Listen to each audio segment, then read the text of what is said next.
Hey, how's it going? Dr. Eric Hughes here. We're going to go over the frog rock exercise for revolution and motion into a little bit more detail, specifically with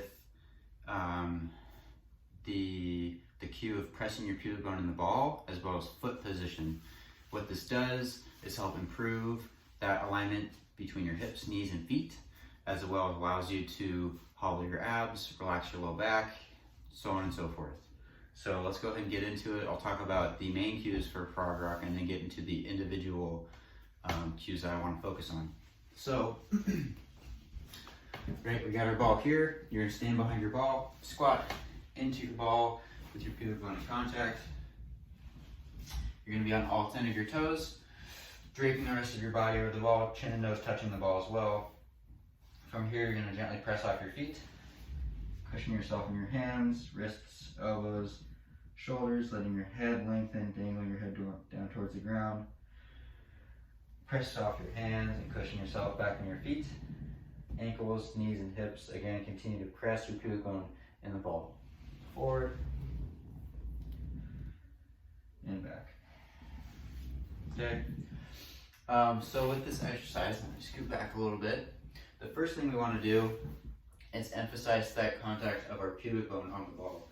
Now, if we have really tight hips, it's really hard to maybe even get that contact on the ball. So one thing you can do, right, as you might see here, is that I'm pointing my feet slightly out. I'm externally rotating my feet. What that does is open up my hips a little bit more so I can maintain that contact again of the pubic bone in the ball. And then I'm going to perform frog rock just like so. So coming forward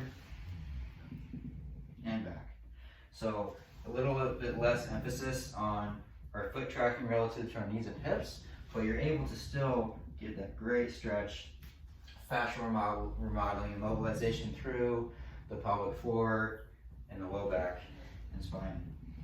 Now, if you're able to, after a couple reps, if you're able to maintain again that pubic bone of the ball, I encourage you to slowly start pointing your toes forward. So equal pressure between from your big toe all the way to your pinky toe, right? Having your toes pointed forward.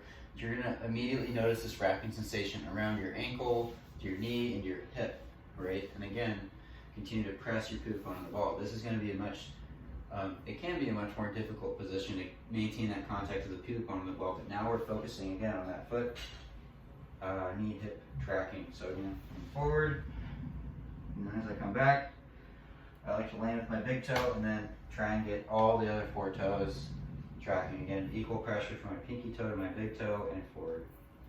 In this position with that, working on the spiral line from our foot, from our toes into our ankles, knees, and hips, I feel much more like a springing sensation forward.